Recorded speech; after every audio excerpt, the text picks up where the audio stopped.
now we are having that conversation that we started this morning on mispronounced words in English language, and we've been trying to break down a couple of the ones that we know, like Montgomery. You know, the one you call Montgomery is wrong. However, we're not going to do this conversation alone. We have an elocutionist with us this morning. Her name is Olubukola Agbalaya. Good morning, Olubukola. How are you doing? Good morning. I'm doing very well. Thank you. How are you? How did you start this, Bukola? First, welcome to the show. Okay, it's like I intentionally listened to you. In the last 5 minutes that I've listened to you speak, I've noticed a consistency. Before you joined us on the show, I was telling Bolade earlier on that I attended a pronunciation course, to speak right and speak white. And one of the rules we were given was, regardless of how much people try to bully you out of it, just stick to your gun. But in about 4 months, I was like, yeah, I'm done. Because the bullying was a lot. So I am interested in your story. How did you get into this? Okay, thank you so very much for that question. How I got into this, very interesting. Okay, at first, I'm a graduate of computer engineering. Okay. But at the moment, I am studying English education. However, in the last 3 years, it's been tough. So I started out like a friend talked me in, and I was like, no, I am not doing this. Because at first, I thought it was about accent. I thought it was about me sounding like Obama or who I'm not. And I usually like to be myself. Regardless of being different, I still like to be myself. I like to be Bukola Agbalaya and not Bukola Agbalaya. So it took me into it and life happened. And I was like, oh, I think I should just go. Let's see what's happening. And I went to the beach one day and I saw a group of elocutionists and I love how they sounded. Most of them were real. I was like, oh, I think I should do this since someone out there was already talking me into it. So I started. And you talked about being bullied. I still get bullied every day. So I think it's a general thing. We get bullied every day because as humans, we like everyone to be like us. So that person you're talking to, that person you're conversing with will talk normally in their words and you are talking differently. As human, is jealous. As human, it feels, oh no, come on, talk like me. Or for example, some of your old friends, and they'll be like, hello, sorry, not my jaw. I know, I still have friends that does that to me till date. So I think it's normal to get bullied.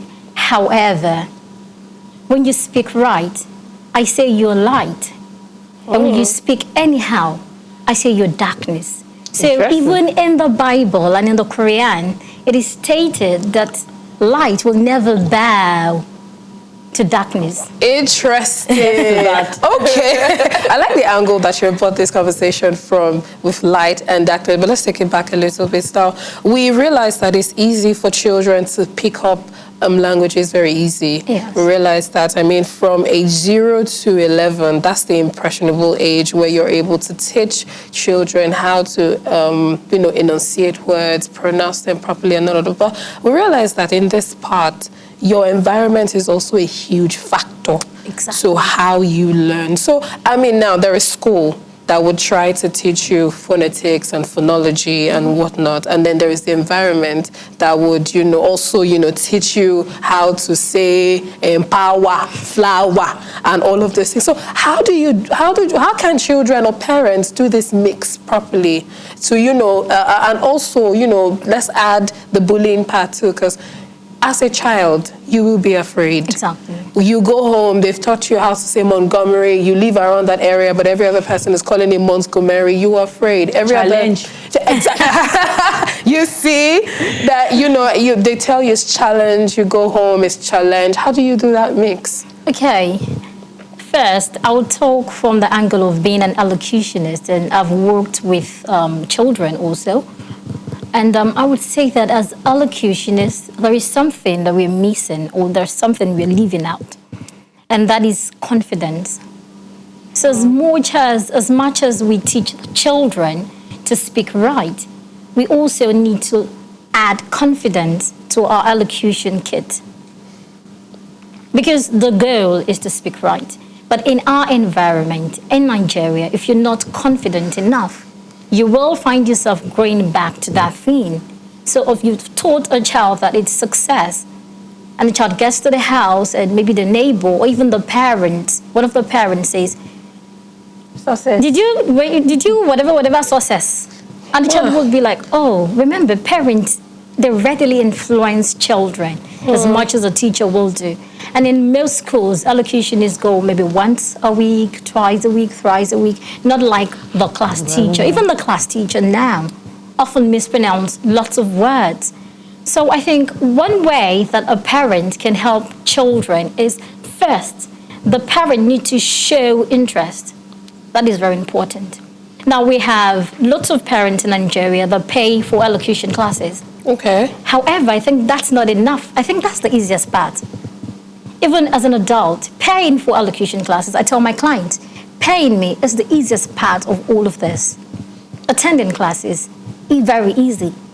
Application is where most people find it like, hey, I'm done with this, like you said earlier. Yes. So the thing is, parents and even teachers and the environment at large, we need to show interest. And how? We need to be a good model. So not just saying, speak right. Not just saying, is that what your diction teacher taught you? But just try. Maybe you will not pronounce all words well, but try. Let the child see that, oh, my mom also pronounces her word well. Mm-hmm. I've had situations where children, especially year 6, meet with me and say, but our teacher is not speaking right, Miss Bukola. Why are you always telling us to speak right? You know, children of these days, they can say. Wow. Yes. I've had that situation. Like, I've had it. And at that point, it was kind of very difficult for me to answer that question. Because in truth, they're not speaking right. So how about situations where teachers tell children, hey, this is not an elocution class. Say what I understand. So the environment needs to show interest and not just paying for classes now, not just telling them to speak right, but you doing it. That will go a long way. I totally agree with Olubukola. I really agree with you. And this is why. So growing up, for those of us that had parents that are very big on enunciation, pronunciation, and all of that, you would go to school and be bullied. In fact, I had a teacher that would say mayor and prayer and layer, you know, and I mean, I went home one day and I said mayor, and my dad told me, no, it is measure. And, you know, I was scared. I was scared because I didn't want to be the eye of the tiger. I didn't want to be the one. Because the odd one now that would, and I loved to read in front of the class and all of that. And then, so of course, when I'm home, it is measure. When I'm in school, it is mayor. It is, yeah, I totally agree. And that's with what you. happens even to adults.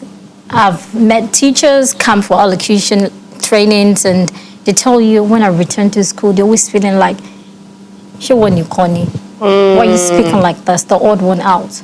So I think not just children suffer this, even adults. Even adults, we Let's do. break this down very quickly. So Omobolade and I earlier on stated the fact that mother tongue interference always happens. Exactly. Always happens, especially when you need to pronounce. I want to buy Hindu egg. I want egg. Oh my goodness, it's something. And at the end of the day, it's easy to say, oh, we take classes, we pay for classes, we have confidence. However, if you don't understand the rules. Now, I also understand that for every language, there is a rule. There is always a rule. So you cannot use the rules in French and apply it to English. You can't use the ones in Yoruba and apply it to German. Yeah. So, wow. Like, I'd like to see how that sounds, actually. I want to see it too. But this is where I'm going. What rules pertain to pronunciation? Okay. With the English language. Okay. There are lots of rules, like a whole lot of them. However, I should share one or two, depending on the time. Now, first, I'll start with mother tongue interference. It is just normal for that to pop in here once Here in a and there. while. However, I think mastery is what we really need. Now, for different reasons, we might not be able to get to that level, because I understand that an average Nigerian, an adult, have 101 things in mind, then giving so much time into elocution, mastery, and all of that. However, at that point where we really want to do this and we deliberate about it, I think it's a journey. So the more we do it, at some point you just get mastery. So it's not something that really needs so much effort, like people would say. No, I just feel you know the basic and try to use it. The more you use it, the more you listen to people who uses it, then you learn, maybe unconsciously or perhaps consciously. Now back to the rules. There are lots of rules. Some of it has to do with how we articulate sounds. However, I'm going to talk about a few vowels. Let me talk about the vowel letters, because most teachers tend to articulate that wrongly. Now, when we talk about the vowel letters, we have 5 of them. However, the letters of the alphabet, they are not phonetics in nature. So we wouldn't say, because I have letter A, then anywhere I have the letter A in words, It has to be it should be R. No, it doesn't work like that. So the 5 vowel letters have short sounds and they also have long sound. So you should know when to use the short sounds and when to use the long sounds. So for example, when you have a vowel letter in the middle of 2 consonants, most times it is a short sound, ah. Now let's talk about the letter U now. When you have letter U in the middle of 2 vowels also, it is ah. Now there is a difference between the ah in letter A and the ah in letter U. So you need to learn the manner of articulation, which is very important. So I would not say the cat or the cart. No, I'm saying the same thing. And in actual sense, you are meant to say the cat had a cut. C-A-T and C-U-T. So you need to learn those rules. Now let's talk more about the long sounds now. So when does letter A make the long vowel sound? Most times when you have letter A in between 2 consonants and you have a silent E after the second consonant. For example, you have C-A-K-E. That's cake. That's cake. So I would not say cock. And the way to articulate that vowel is A, not A. So what most Nigerians do is they're too lazy. Okay. So they cut out the A and just say A, and we say cake. Instead of cake. Cake. Okay. Wonderful. Please go on. It's so interesting, really. Instead of cake. So knowing where to use the short vowels and where to use the long vowels and articulating them rightly would do so much good. Now, would you, on a personal note, would you say that you have mastery? Okay, on a personal note, I would say it's a journey. And mastery doesn't just come like that. In fact, you need to be articulate first, then you move to being eloquent. So I would say I'm still on that journey. Okay. So why I asked you that question is because you did tell us that you had done this for 3 years straight. So how long does one have to To do this? articulate, be eloquent before you get to mastery? And I'm asking for good reason. Okay. Some people will look at you and say, It's so difficult yeah, already. but you know, if you have, some people like to work with timelines. Yes, of and they say, course. okay, you know what? If I do this in 5 years, I should be able to, you know, sound very good. And some people will say, oh, just give me 1 year, really. Even regardless of how bad my English is sounding. Like, you know, what I'm trying to say is, it's the time factor. Should time be a major factor to consider when you want to start the elocution journey? Yes, time can be a major factor. And you should also remember that this, to some people, is a talent. It comes as talent. And to some of us, we need to learn it as a skill. And even when it's a talent, you still need to be conscious of it and go for further learning. So yes, there might be a time frame, but I think it should be a personal thing. Okay.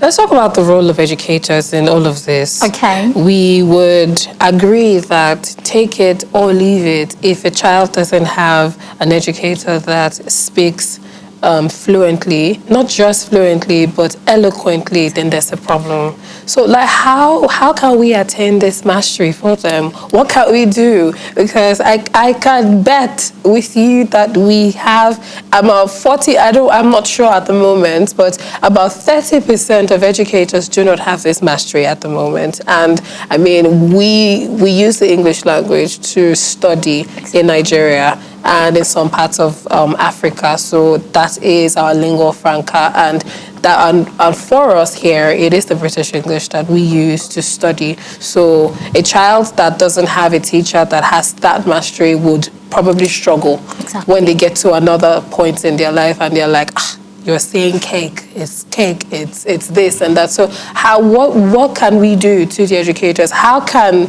they become better? Okay. First, I would say that I mentioned something earlier when I was talking about the environment and how we can help, and I mentioned modeling.